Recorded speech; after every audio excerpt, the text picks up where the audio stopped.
যদি আপনার মনে হয় যে দেয়ালে পিঠ ঠেকে গেছে, কেউ কিছু করতে পারছে না আপনার জন্য, আপনি পরিপূর্ণ ইয়াকিনের সাথে, দৃঢ় বিশ্বাসের সাথে এই 4টা আমল নিয়মিত করবেন। এবং আমি বহু মানুষকে পার্সোনালি এটার পরামর্শ দিয়েছি, ওনারা আমল করেছেন, আমল করে উপকৃত হয়েছেন। এরকম বহু মানুষ আছেন। বৃদ্ধ মানুষ, বাবা ক্যান্সারে আক্রান্ত হয়েছেন অনেক দেরিতে, আল্লাহ তাআলা অলৌকিকভাবে সাহায্য করেছেন। হ্যাঁ, কখনো যদি আল্লাহ তাআলা এই আমলগুলো করার পরও আমার বিপদ দূর না করেন, তাহলে হয় আমার আমলের মধ্যে কোনো ত্রুটি ছিল, অথবা আমার এই বিপদ দূর না হওয়ার মধ্যে আমার জন্য কোনো কল্যাণ নিহিত ছিল। আল্লাহ তাআলা আমার দোয়া কবুল করে যে উপকার হতো তার চাইতে বেটার কিছু হয়তো আমাকে দিবেন, এই ইয়াকিন একজন ইমানদারের থাকবে। সে 4টা আমলের 1 নম্বর হলো ইস্তেগফারের আমল। ইস্তেগফার, আপনি ফেসে গেছেন কোনো জায়গায়, কোনো উপায় পাচ্ছেন না, আপনি ইস্তেগফার করতে থাকেন।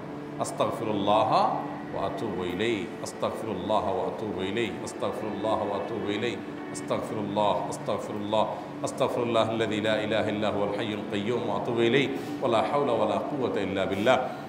আল্লাহুম্মা আনতা রাব্বী লা ইলাহা ইল্লা আনতা খালাকতানি ওয়া আনা আবদুকা ওয়া আনা আলা আহদিকা ওয়া ওয়া'দিকা মাস্তাতা'তু আউযু বিকা মিন শাররি মা সানা'তু আবুউ লাকা বিনি'মাতিকা আলাইয়া ওয়া আবুউ লাকা বিযামবি ফাগফির লি ফাইন্নাহু লা ইয়াগফিরুয যুনুবা ইল্লা আনতা। সাইয়্যিদুল ইস্তিগফার। এভাবে যে কোনো ইস্তেগফার করতে থাকেন, আপনি বেশি বেশি করে আল্লাহর কাছে ইস্তেগফার, ক্ষমা প্রার্থনা করতে থাকেন, খুব বেশি। আপনার 2 ঠোঁটে অনবরত আপনি চাইতে থাকেন আল্লাহর কাছে ক্ষমা। এই ইস্তেগফার সম্পর্কে নবী করিম সাল্লাল্লাহু আলাইহি ওয়াসাল্লাম বলেছেন, মাল্লাজিমাল ইস্তেগফার, যে ব্যক্তি ইস্তেগফারকে আঁকড়ে ধরবে, আঁকড়ে ধরা মানে কি, এটা ছাড়বে না, সে পড়তেই থাকবে অনবরত।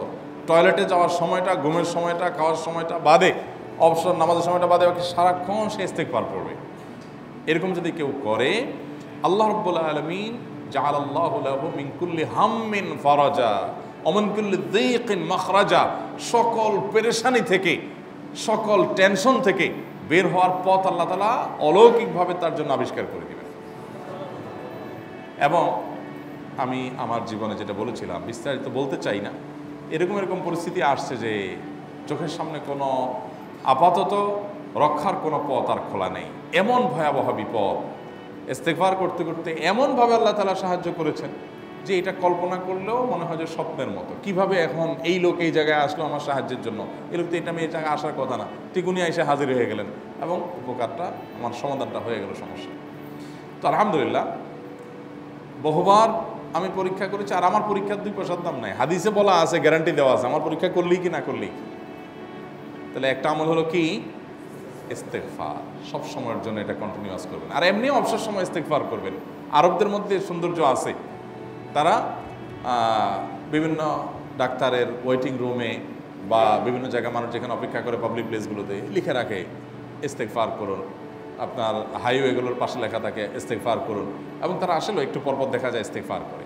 ভালো মন্দ গুণ সবার মধ্যে আছে, তাদের এই ভালো গুণটা আছে, ইস্তেগফার বেশি বেশি করা। আমরা ইস্তেগফার সচরাচর এইভাবে অনবরত অবসর সময় করার অভ্যাস অনেকের মধ্যেই নেই। আমরা এটা চালু করবো ইনশাআল্লাহ। বিশেষ করে যখন কোনো সমস্যা হবে, তখন ইস্তেগফার চলতে থাকবে মুখে অনবরত।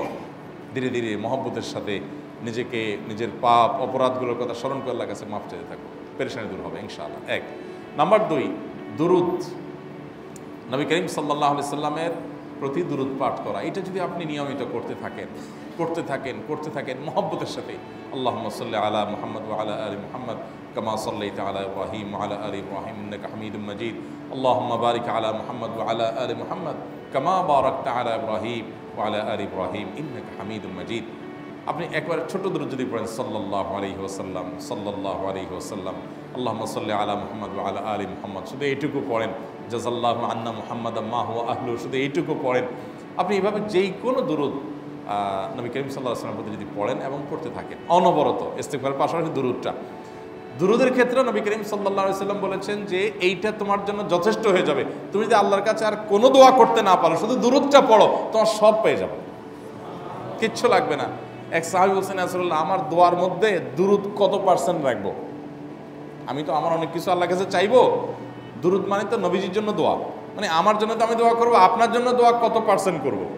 1/3, 1/4, তারপরে হাফ, এবার বিভিন্ন পার্সেন্টেজ বলছিলেন তিনি। নবী করিম সাল্লাল্লাহু আলাইহি ওয়াসাল্লাম বলেছেন যে হ্যাঁ, এর বেশি করতে পারলে আরও ভালো, আরও ভালো।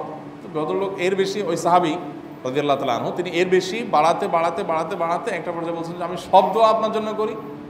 নবী করিম সাল্লাল্লাহু আলাইহি ওয়াসাল্লাম বলেছেন, তাহলে তোমার আর কোনো দোয়াই করতে হবে না, এর মধ্যে সব দোয়া চলে আসবে।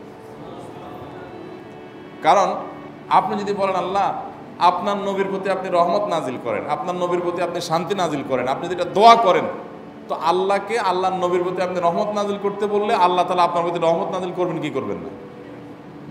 আপনি কাউকে খুশি করতে চান, কার কাছ থেকে কিছু আদায় করতে চান, তার ছেলেটারে যদি হাদিয়া তোহফা দেন, আদর যত্ন করেন, তো বাই ডিফল্ট অটোমেটিকলি ওই লোকের সিম্পেথি আপনার দিকে আসবে কি আসবে না? চোখ বন্ধ করে আসবে। তো আল্লাহর নবীর জন্য যখন আপনি দোয়া করবেন তখন আল্লাহ তাআলা আপনার মধ্যে রহমত নাজিল করবেনই, এটা নবী সাল্লাল্লাহু আলাইহি ওয়াসাল্লামের ওয়াদা। যেই কোনো পেরেশানি, তিনি আরো বলেছেন যদি কেউ দুরূদের আমল করে নিয়মিত, আল্লাহ রাব্বুল আলামিন তার সকল পেরেশানির জন্য যথেষ্ট করে দিবেন। এই আমলটাকে সবগুলো দূর করার জন্য যথেষ্ট হয়ে যাবে। এই দুরূদের আমলটা আমি দেখেছি সুবহানাল্লাহ গুলির মতো কাজ করে। আজকের ঘটনা, এক ভদ্রলোক সকালে একটা টেলিভিশন চ্যানেলে, বেসরকারি চ্যানেলে প্রোগ্রাম শেষ করে নামছিলাম লিফটে, তো উপস্থাপক উনি বলছিলেন যে ভাই মানে দুরূদের আমল পড়ে আমি কিছুদিন আগে একটা ইয়াতে মানে এমন একটা অবস্থা যে এইটা থেকে বের হওয়ার কোনো পথ আর নাই, শুরু করলাম দুরূদ অনবরত, এরপরে আল্লাহ তাআলা আমাকে এমনভাবে উদ্ধার করলেন আমি কল্পনা করতে পারিনি। আলহামদুলিল্লাহ এই আমলগুলো করে অনেক ভাইরা আমাকে অভিজ্ঞতা জানাইছে যে আলহামদুলিল্লাহ তাদের অভিজ্ঞতা অলৌকিক। হ্যাঁ, ওই যে বললাম কখনো যদি আল্লাহ তাআলা আপনার দোয়া কবুল না করেন তাহলে হয় আমার ত্রুটি আছে, আর না হলে আমার জন্য আল্লাহ তাআলা এর চেয়ে বেটার কিছু রেখেছেন, আমি সেই ইয়াকিন রাখবো ইনশাআল্লাহ। আর এই দোয়াতে সমাধান হবেই হবে, সে বিশ্বাস থাকতে হবে। নবী করিম সাল্লাল্লাহু আলাইহি ওয়াসাল্লাম বলেছেন, হাদিসে কুদসিতে আল্লাহ বলেছেন আনা ইনদা যান্নি আবদি বি, বান্দা আমার প্রতি যেমন ধারণা করে আমি তেমন আচরণ করি। এখন আপনি যদি চিন্তা করেন করে দেখি হয় কি না, দেখি ট্রাই করি, তাহলে ওই আল্লাহ তাআলা বলবেন ঠিক আছে দেখতে থাক। আপনি যদি ইয়াকিন করেন যে না নবী করিম সাল্লাল্লাহু আলাইহি ওয়াসাল্লাম যে বলেছেন অতএব সেটা হবেই, আর আল্লাহ রাব্বুল আলামিনের কাছে আমি ওইভাবেই চাবো যে আল্লাহ দিবেনই, আমি নিয়েই ছাড়বো, ইনশাআল্লাহ গুলি মিস হতে পারে, আপনার দোয়া মিস হবে না। ওই ইয়াকিন, ওই ঈমান আমার মধ্যে আনতে হবে, চেষ্টা করবো তো ইনশাআল্লাহ। তাহলে দুইটা আমল হলো ইস্তেগফার আর দুরূদ। 3 নম্বর আরেকটা আমল হলো দোয়া ইউনুস। দোয়া ইউনুস, লা ইলাহা ইল্লা আন্ত সুবহানাক ইন্নী কুনতু মিনাজ জালিমিন। বেশি বেশি পড়তে থাকবেন, যখন বিপদে পড়বেন ইস্তেগফার আর দুরূদ পড়বেন সবচেয়ে বেশি, আর মাঝে মধ্যে দোয়া ইউনুস, লা ইলাহা ইল্লা আন্ত সুবহানাকা ইন্নী কুনতু মিনাজ জালিমিন। আল্লাহ সুবহানাহু ওয়া তাআলা কোরআনে কারিমে এই দোয়ার পরে বলেছেন ওয়াকাযালিকা নুনজিল মুমিনিন। এই দোয়া পাঠ করার মাধ্যমে ইউনুস আলাইহিস সালামকে পৃথিবীর ইতিহাসের সবচেয়ে অলৌকিক ঘটনা, সকল সায়েন্স, সকল আপনার বিজ্ঞানের তত্ত্ব সবগুলোকে আপনার সবগুলোর বিপরীতে বা সবগুলোকে আপনার ভুল প্রমাণ করে দিয়ে ওই জায়গাটার জন্য আল্লাহ তাআলা ইউনুস আলাইহিসকে মাছের পেটে ঢোকার পর সেখান থেকে আবার জীবিত রেখে বের করেছেন। অক্সিজেন অভাবে তো সেখানে এমনি মারা যাওয়ার কথা, আরও নানা কারণে মারা যাওয়ার কথা, তাই না? কিন্তু আল্লাহ তাআলা তাকে রক্ষা করেছেন, কারণ উনি ওই বিপদে পড়ার পর থেকে এইটা পড়তেছিলেন, লা ইলাহা ইল্লা আনতা সুবহানাকা ইন্নী কুনতু মিনাজ জালিমিন। তো আল্লাহ তাআলা কোরআনে বলেছেন এটা ইউনুস, তার নবী ইউনুস আলাইহিস সালামকে আল্লাহ তাআলা এর মাধ্যমে রক্ষা করেছেন, সেটা তার জন্য খাস না, এটা তার জন্য স্পেশাল না, বরং আল্লাহ বলেছেন ওয়াকাযালিকা নুনজিল মুমিনিন, এটা দিয়ে আমি তাকে রক্ষা করেছি, একইভাবে ঈমানদারদেরকেও এইটার মাধ্যমে রক্ষা করব।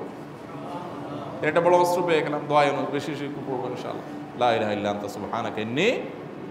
আমার দেশে আবার দেখা যায় বিপদ হয়ে গেলে তখন হুজুর ভাড়া করে যে ভাই আপনারা সবাই মিলে এটা 1 লাখ বার পড়ে দেন, 1.25 লাখ বার পড়ে দেন, টাকা দিব আপনারা পড়ে দেন। আপনারটা আপনি পড়বেন ভাই, হুজুরদের কাছে দোয়া চান সমস্যা নাই, আর হুজুরদেরকে খাটায়া টাকা দিবেন কেন, এমনি টাকা দিবেন না দিয়া। আর এই দোয়া নিজে নিজে করতে থাকবেন। ইউনুস আলাইহিস সালাম ওই সময় কি লোক ঠিক করছিলেন যে ভাই আপনারা সবাই দোয়া ইউনুস পড়েন, আমি গেলাম, আমি মাছের পেটে গেলাম, আপনারা বসেন সবাই দোয়া ইউনুস পড়া দেবেন, করছেন উনি, ওনারটা উনি করছেন, তো আপনারটা আপনি শুরু করবেন দোয়া ইউনুস না। 4 নম্বর আমল হলো ইয়া যাল জালালি ওয়াল ইকরাম, এটা বিশেষ করে পাঠ করবেন। নবী করিম সাল্লাল্লাহু আলাইহি ওয়াসাল্লাম বলেছেন আলিজু বিয়া যাল জালালি ওয়াল ইকরাম, ইয়া যাল জালালি ওয়াল ইকরাম এইটাকে তোমরা আঁকড়ে ধরবে। ইয়া যাল জালালি ওয়াল ইকরামের মানে কি? এটা আল্লাহকে ডাকা, আর কিছু না।